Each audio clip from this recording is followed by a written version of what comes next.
Good morning to all of you. मैं Shri Bhushan sir from Champaran Bihar. मैं उम्मीद करता हूं कि आप लोग बिल्कुल अच्छे होंगे, स्वस्थ होंगे, तंदुरुस्त होंगे।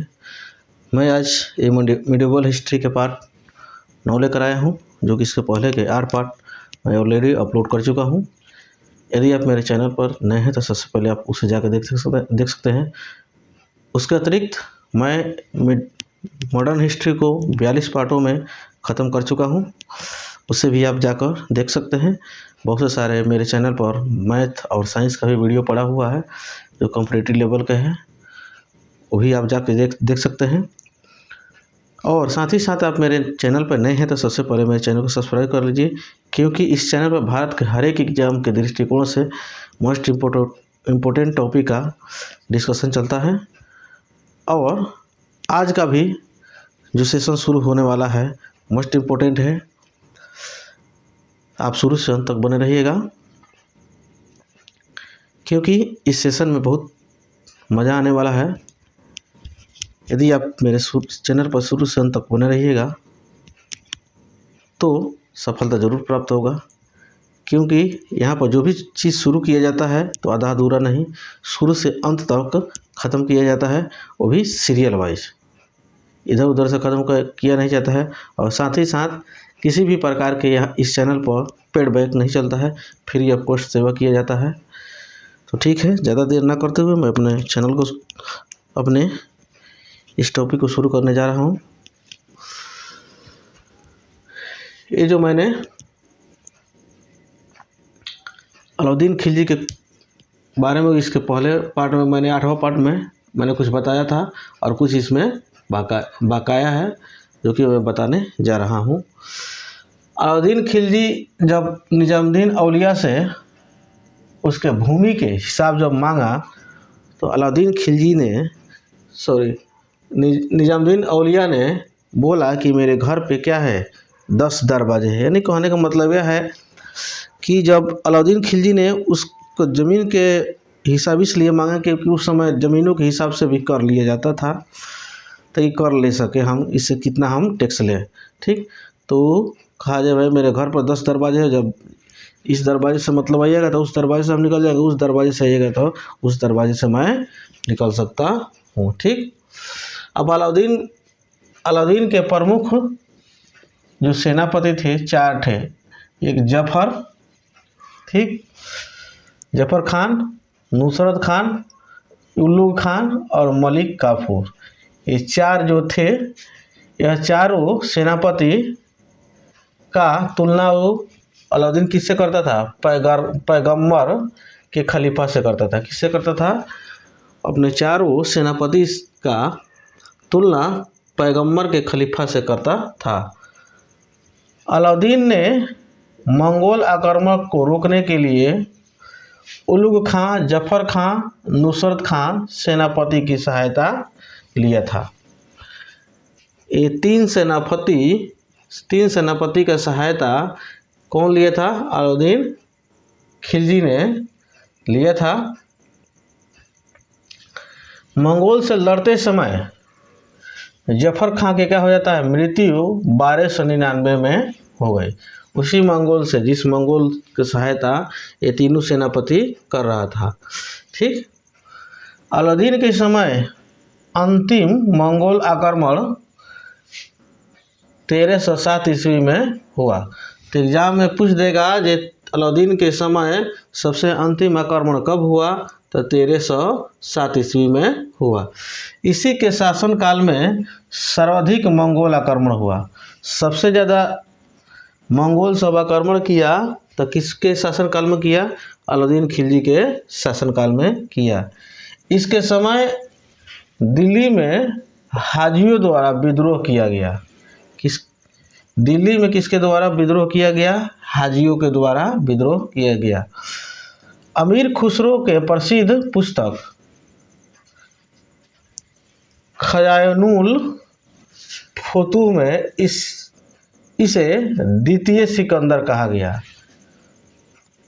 हमने इसके पहले पार्ट में चर्चा किया है कि अलाउद्दीन खिलजी को द्वितीय सिकंदर के नाम से भी जाना जाता है, क्योंकि जिस तरह द्वितीय जो सिकंदर जो था पूरे विश्व पर राज किया, उसी तरह ये भी अपना सोच रखा था और प्रयास किया कि हम भी पूरे विश्व पर राज करेंगे। ठीक, इस चीज़ को सबूत किस में मिलता है? एक पुस्तक है जो कि अमीर खुसरो का पुस्तक है। इस पुस्तक का नाम है खजानुल फुतूह। क्या नाम है? खजानुल फुतूह। ठीक, यह बिना खलीफा के स्वीकृति से गद्दी पर बैठने वाला प्रथम शासक था।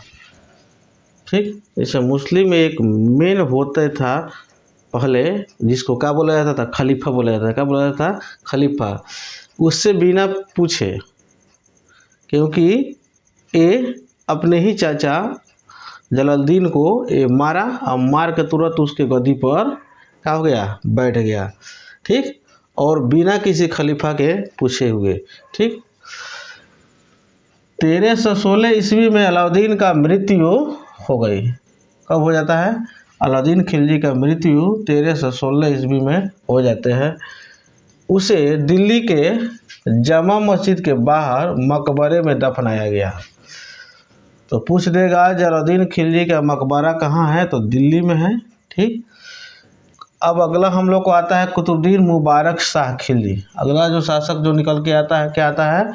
कुतुबुद्दीन मुबारक शाह खिलजी।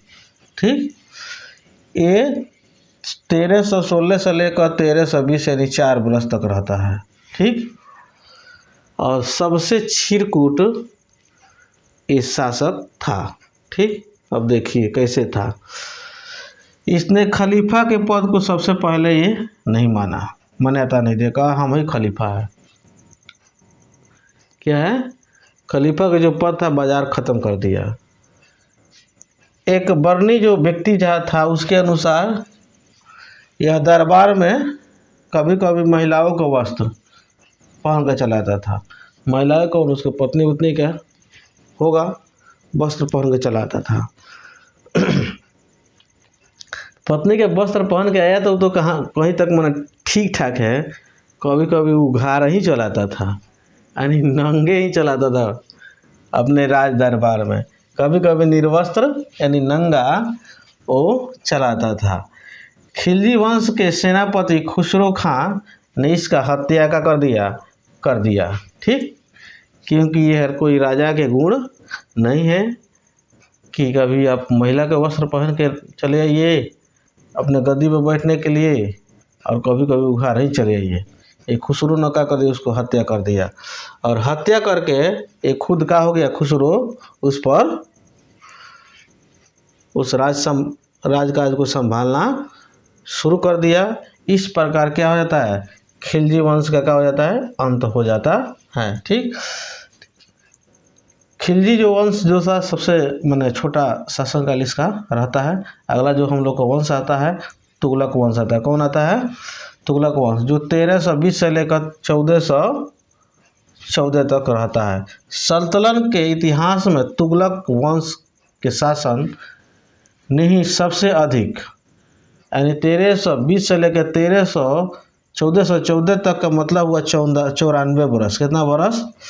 94 बरस तुगलक वंश अपना शासन भारत पर किया।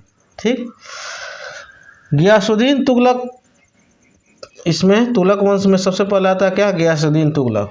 ये 1320 से लेकर 1335 ईस्वी तक इसका शासनकाल रहता है। गाजी मलिक ने तुगलक वंश का स्थापना की। ठीक, तो पूछ देगा तुगलक वंश के संस्थापक कौन थे? तो गाजी मलिक थे। और गियासुद्दीन तुगलक के नाम से अपना राजाभिषेक करवाया था। गाजी मलिक जो है ये तुगलक वंश का स्थापना किया और अपना राजाभिषेक कराया। किस नाम से? गियासुद्दीन तुगलक के नाम से। यह किसानों के लिए नहर निर्माण का कार्य प्रारंभ किया। सबसे पहले अगर नहर निर्माण कृषि के क्षेत्र पर अगर कोई ध्यान दिया तो गियासुद्दीन तुगलक दिया। इसीलिए इसको क्या कहा जाता है? नहर का निर्माता यानी पिता के नाम से जाना जाता है। ठीक है, इसको क्या कहा जाता है? ये नहर निर्माण के पिता यानी नहर का सबसे बड़ा, नहर का जनक इसको माना जाता है, क्योंकि सबसे पहले यही शुरू किया था। ठीक, हालांकि ये सबसे ज़्यादा नहर का जाल बिछाना, माने गली गली जाल बिछाने का काम ये फिरोज शाह तुगलक ने किया। सबसे ज़्यादा अगर नहर बनवाया अपने शासनकाल में तो फिरोज शाह तुगलक बनवाया, लेकिन फिरोज शाह तुगलक बाद में शुरू किया। लेकिन उसके पहले सबसे शुरुआती जो करने वाला जो व्यक्ति था वो था गयासुद्दीन तुगलक। ठीक,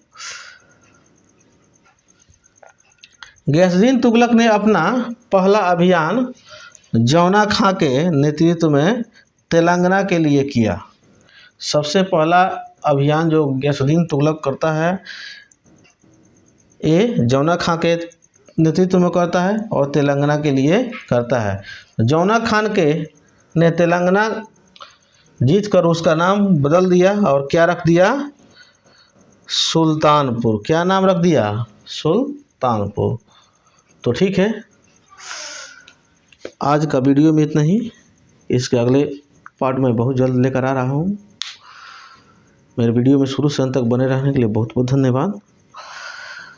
और मेरे वीडियो में आगे भी बने रहिएगा, ताकि इस चैनल पर बहुत इम्पोर्टेंट, चाहे बोर्ड के दृष्टि से देखिए, चाहे कोई भी प्रतियोगी परीक्षा की दृष्टिकोण से देखिए, मस्ट इम्पोर्टेंट है। मैं अगले पार्ट लेकर आ रहा हूँ। तब तक के लिए जय हिंद, जय भारत।